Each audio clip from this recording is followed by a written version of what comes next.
नमस्कार मित्रों, स्वागत है आपका हमारे YouTube चैनल पर। जैसा कि कल एक बहुत महत्वपूर्ण विषय को लेकर हम आपके बीच में आए थे, जिसमें हमने आप लोगों को संतान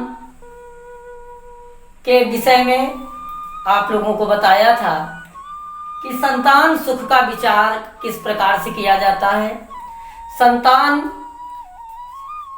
कैसी होगी, कब होगी, इन सारी चीजों का विचार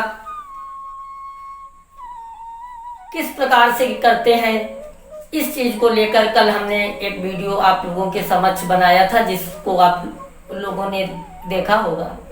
आज बड़ा ही रोचक विषय है कि संतान सुख कैसे प्राप्त किया जा सकता है। तो संतान सुख प्राप्त करने के लिए पहले तो सबसे महत्वपूर्ण बिंदु होता है कि पंचम भाव को हमें देखना चाहिए।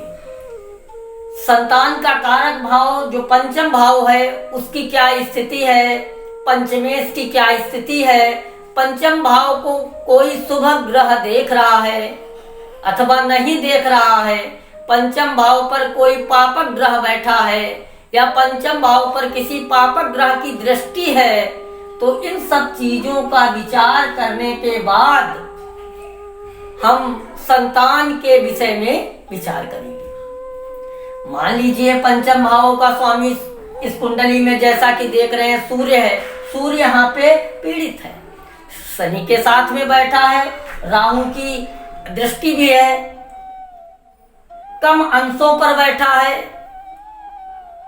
बाल्यावस्था में है।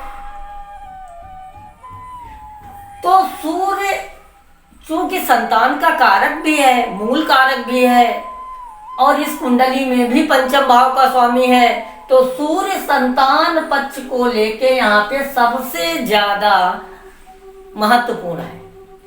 ऐसी स्थिति में सूर्य से जुड़े उपाय हमें करना चाहिए। सूर्य से जुड़े उपाय, सूर्य को प्रतिदिन लाल चंदन डालकर प्रातःकाल अर्घ देना चाहिए। लाल आसन बिछाकर पूर्व दिशा में बैठकर आदित्य हृदय स्तोत्र का पाठ करना चाहिए।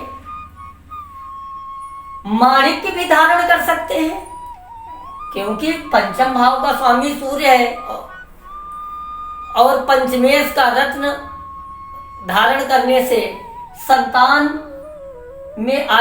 संतान सुख में आने वाली बाधाएं शांत होंगी।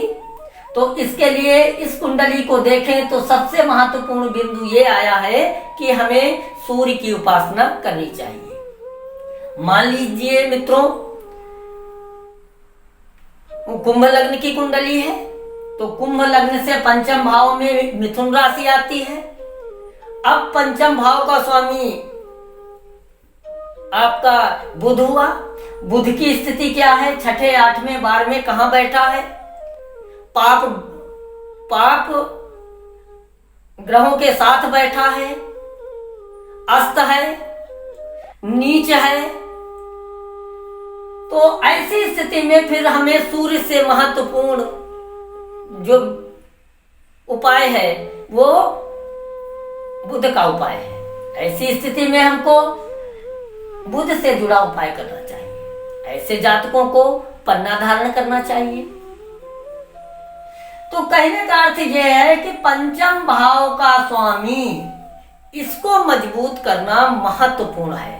संतान के सुख को प्राप्त करने के लिए पंचम ग्रह पर पड़ने वाले ग्रहों की कुदृष्टि, मान लीजिए पूरक ग्रह की दृष्टि पड़ रही है, तो ऐसे ग्रह का दान करना चाहिए और पंचम भाव के स्वामी को मजबूत करना चाहिए।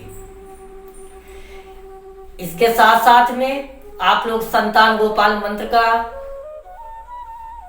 जाप कर सकते हैं।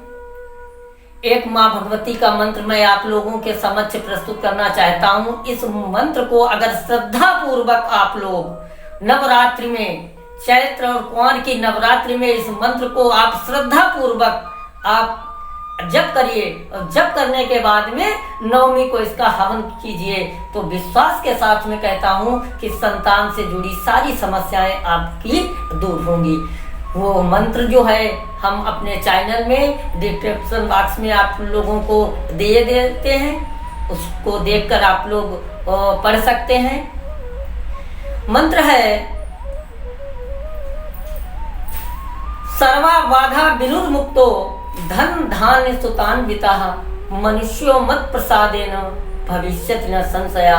इस मंत्र का जाप आप नवरात्रि के दिनों में करिए। कम से कम 11,000 मंत्र जाप करने के पश्चात माँ दुर्गा का गाय के घी से हवन कीजिए। तो मैं विश्वास के साथ में कहता हूँ जीवन में जो संतान से जुड़ी समस्याएं हैं वो आपको, संतान से जुड़ी कोई भी समस्या यदि आपके जीवन में है तो उससे आपको छुटकारा मिलेगा।